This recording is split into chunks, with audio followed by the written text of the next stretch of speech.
Welcome everyone. Welcome everyone. I'm so thankful that you decided to come join us here for 2Gen and the benefit cliffs work that we've been rolling out. Before we go into introductions, I do want to respectfully acknowledge the Pecosset people who have stewarded this land that I'm currently living on throughout the generations. And so I'm Christina Morales, and I'm the statewide 2Gen coordinator for the Connecticut 2Gen initiative out of the Office of Early Childhood. And I'm going to toss it over to Amy so she can introduce herself. Hi, everyone. I'm Amy Peltier. I'm the director of East Hartford Works, which is a unique, entirely grant-funded municipal department in the town of East Hartford that focuses on community-based economic and workforce development. And I am a chair of the Connecticut 2Gen Family Economic Mobility Work Group. And we've been working on benefit cliffs for like 8 years, so I feel like a long time. And I'll pass it over to Caroline.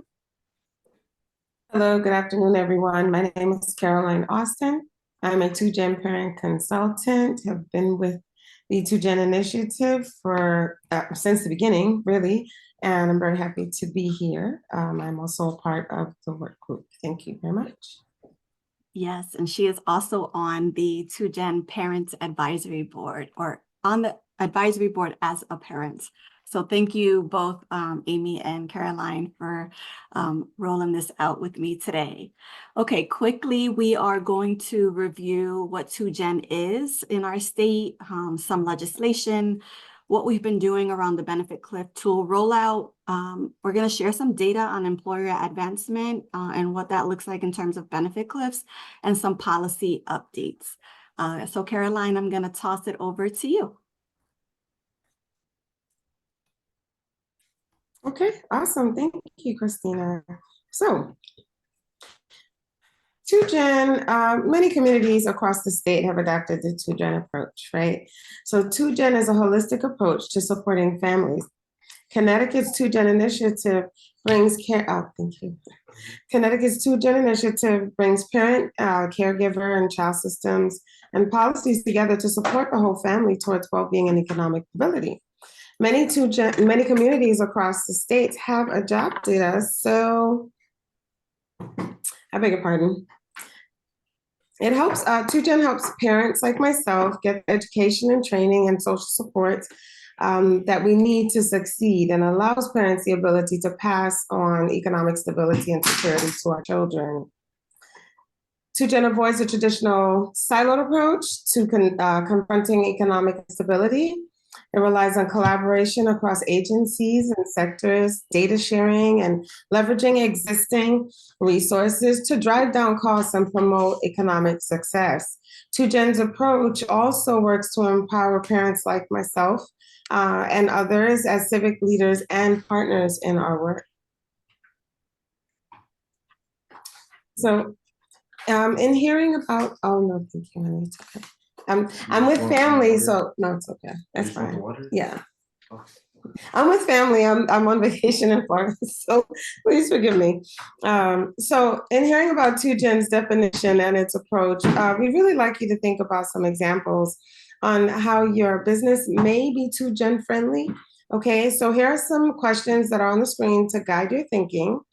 And so as we continue this presentation, feel free to drop them in the chat, or if you have a response, you just popcorn out and you have like 30 seconds, just talk about it.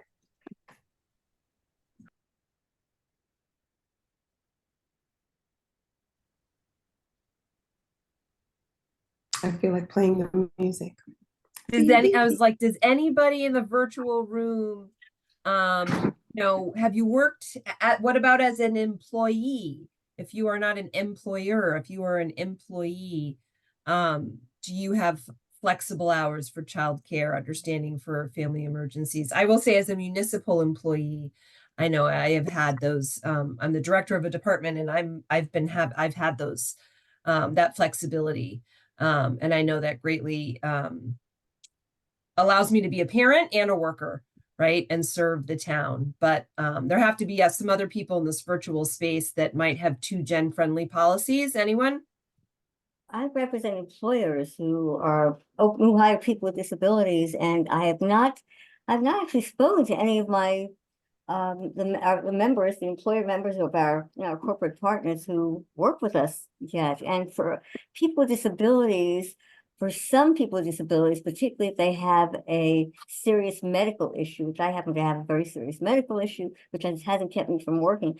But one of the big things is medical benefits. And the reason that I've been able to work is because of what they call MedConnect, which is for people with disabilities who work, you have a higher level, higher cutoff in terms of the amount of money you could make, and is actually a buy-in for Husky C, so that your medical is taken care of and your employer doesn't have to take care of the medical part. Or if you're owning your own business, you have your medical taken care of.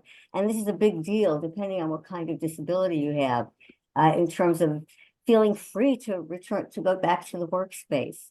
But it's very interesting to hear about the 2Gen, which I'm not sure I understand, but I would love to learn more about it so that my employers are ready if they do run into that, and how can they be supportive? We will tell you more. Okay, sounds good to me. But anyway, like for people with medical issues and people with severe disabilities, that having affordable insurance is huge. Mm-hmm. I just want to say thank you to the folks also. Thank you for sharing. And what's your name? My name is Sharon Jensen. It says Disability in Connecticut is the nonprofit that I'm executive director of. Okay. I keep forgetting to change and put my name there, but that's okay. Well, thank you for sharing that with us. Important to acknowledge folks and workers with disabilities. And thank you also to the folks who shared in the chat. Looks like a nonprofit arm of some of the work allows for a little bit more flexibility, and other people allowing for some hybrid work. So those things can be really helpful to keeping people who are parents and caregivers on your staff. Yeah, almost definitely, because there are people who are parents or caregivers of a child with a disability, right, who is not old enough or maybe cannot ever enter the workforce. And so there is that individual always has that kind of, or for an extended period of time, more than most will have that kind of responsibility. Absolutely. Thank you so much for sharing that. Of having a disability and having a child that has a disability, I found that nonprofit spaces are more forgiving and gracious when it comes to working. So I definitely agree. Thank you for sharing with us. I do want to say that any of your corporate partners are also wonderful about hiring parents of a child with a disability. They have support groups within their corporations. I think of Voya as an example, very active ERG for disability ERG, which is not just for employees with disabilities, but for caregivers or parents of a child with a disability. And so they are big influences on corporate policy. And we work with those companies to make that, to make it possible for those parents to work. So it's and I think we're going to get into a little bit. We have a whole presentation that would love to share. Yeah, with a little bit more information about 2Gen, the benefits cliff, and also how we work with employers. So thank you so much for sharing. Oh, no problem. Go ahead, Caroline. Here's how our 2Gen working structure is formed. We parents are at the heart of all things, and our statewide coordinator bridges that gap and collaborates with stakeholders that are at the table, right? So at each of these components, we have parents that represent, and we have the opportunity to have access to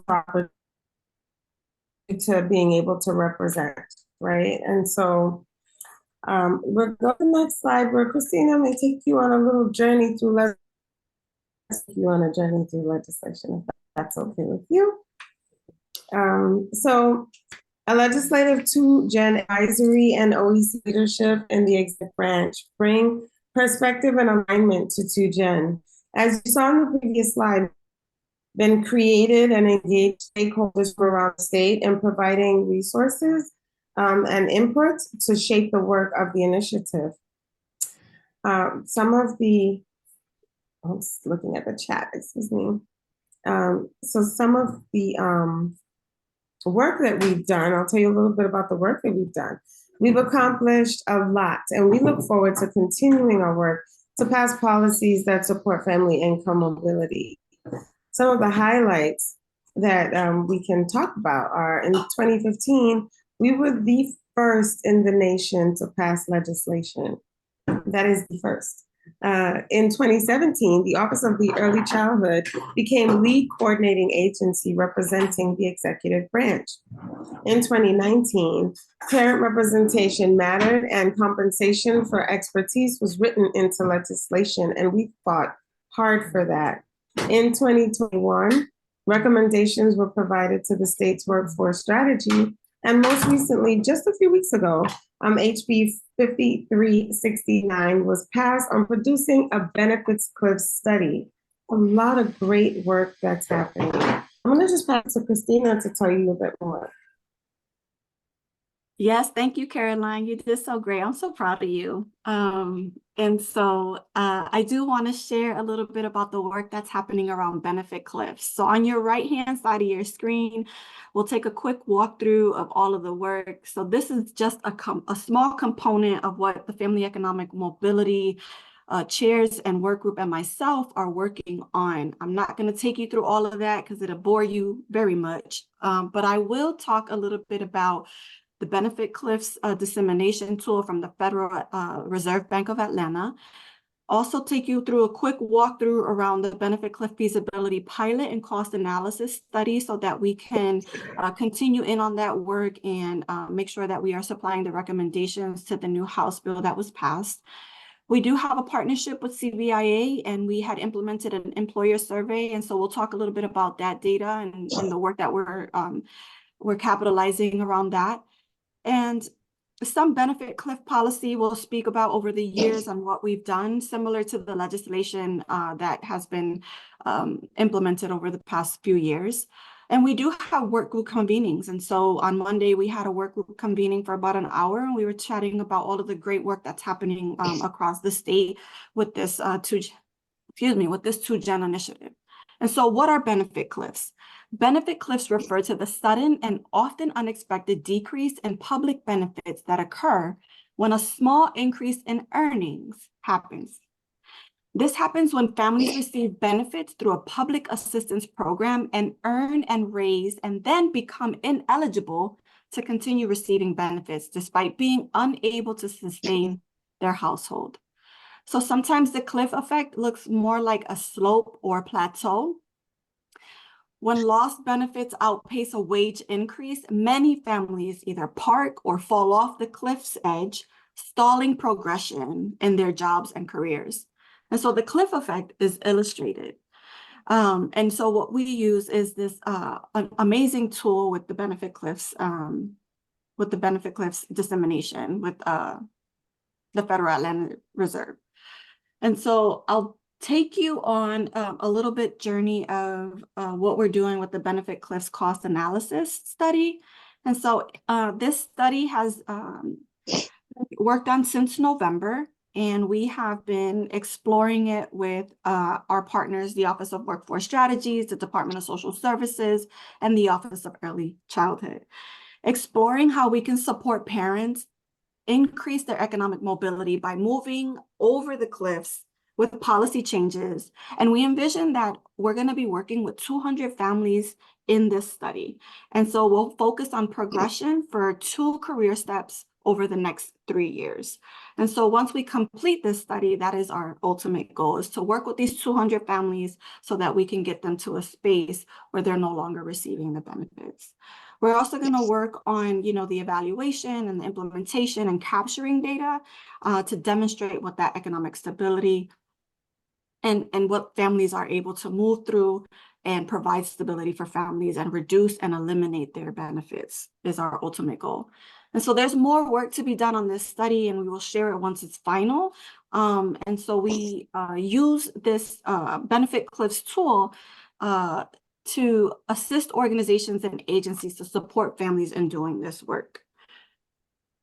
And so this is what the Cliff tool looks like. So when we go in, we see these screens as you see demonstrated on this slide.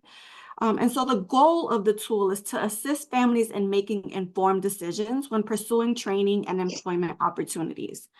We educate policymakers and legislators on how existing public benefit structures create cliffs for families and inform policy decisions to improve economic mobility for our families in Connecticut.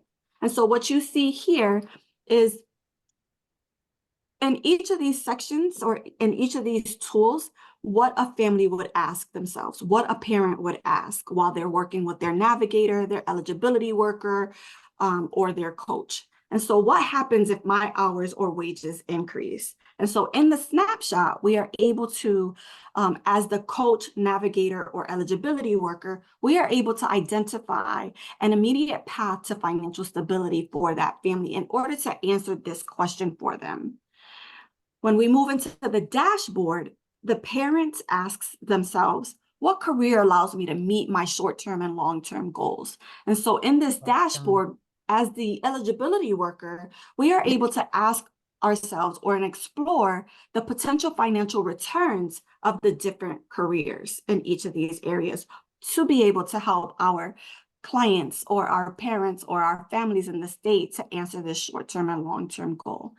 And lastly, and more comprehensive, the planner is available and it allows for the worker or the coaches or the navigators to create a detailed budget in support of a career move for the family. So the question is, what career allows me to meet my short-term goal more individualized than the dashboard? So it gives me more information on whether I can make those adjustments to move into that career. And so what are we doing around the tool and how are we rolling this out? So we've been working with UConn. They've evaluated this pilot. They found that the tool was very valuable in making and adjusting in these career choices for families. And so we've been piloting this with case managers and families, navigators, eligibility workers, coaches, whatever they're called in each of these agencies. And so we've been rolling this out to different nonprofits, career centers, counselors, community colleges, and such, and also state agencies. And this rollout includes that we introduce managers and directors. So we're talking to leadership about the tool. And so that leadership get a full understanding in order to support their managers and their frontline workers about the benefits of using this tool. We provide an orientation to the frontline staff, and then the staff go through an online training. And then we also have about 2 to 3 hours of regular office hours for our case managers and coaches so that they can learn more and ask questions with their peers. And so we're doing all of this work. We've been rolling this out since I got here about 6 months ago back in November. And so we've been really working hard to get this executed. And so I ask you, as an opportunity to make sure that we are rolling this out to all of our state agencies, our nonprofits, and other opportunities to organizations. If you could recommend an organization that you think would benefit from this tool, please feel free to put that in the chat for us, and we would be happy to contact them and make sure to reference that you recommended them. And so that's a little bit about our Cliff tool rollout, and I'm going to pass it over to Amy to talk about our partnership with CBIA and the survey that we've been conducting. Amy? Thank you so much, Christina. I also just want to say thank you to some people in our virtual room here who have done some projects with us. I see Robin, Mark Agash. I know we've had several meetings as we've thought through, what the benefit cliffs are and good policies to address them in the state. Betty Weintraub was here. I may be missing other people, but I've definitely seen some people in here who have been partners in our work. I just wanted to give a shout out because Christina is the only staff person across the state to do this work.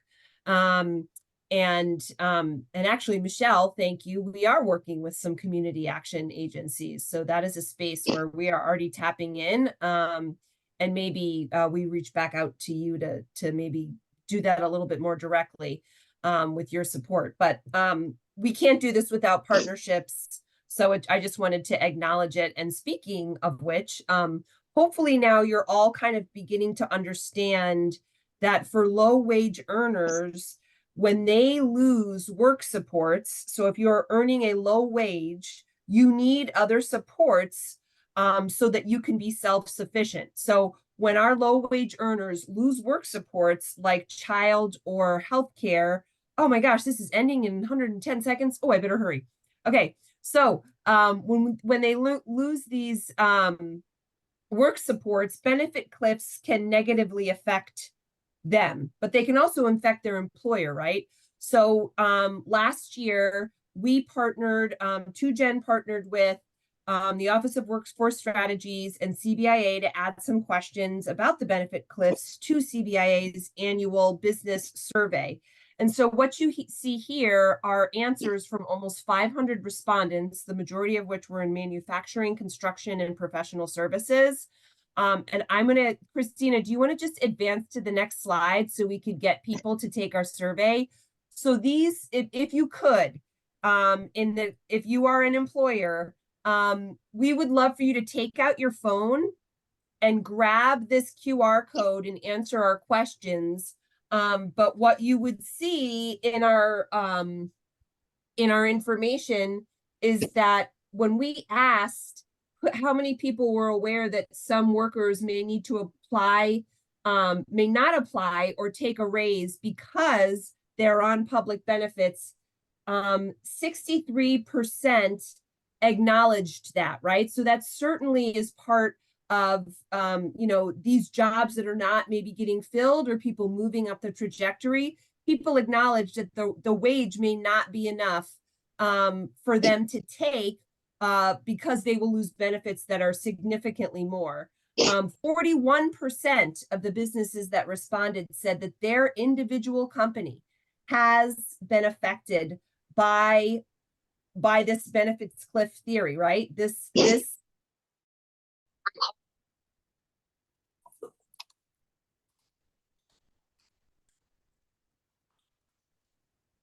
All right. Hi, everybody. Thank you so much for joining us today at our second quarterly Governor's Workforce Council meeting. We hope that you enjoyed the presentations. I want to thank you all for sticking through our technical problems, and we'll make sure that that doesn't happen again. And encourage you all to put a hold on your calendar for September 12th, late afternoon, as we will have an in-person meeting the next time, and we're very excited to see you all in person. It's been a very long time. And then for our GWC members, please be on the lookout for an email for our WIOA vote. We will need a quorum to have that vote, and it will need to be an in-person or a virtual meeting vote. So again, thank you all so much. Happy Memorial Day, and wishing you all a wonderful, safe, and fun summer.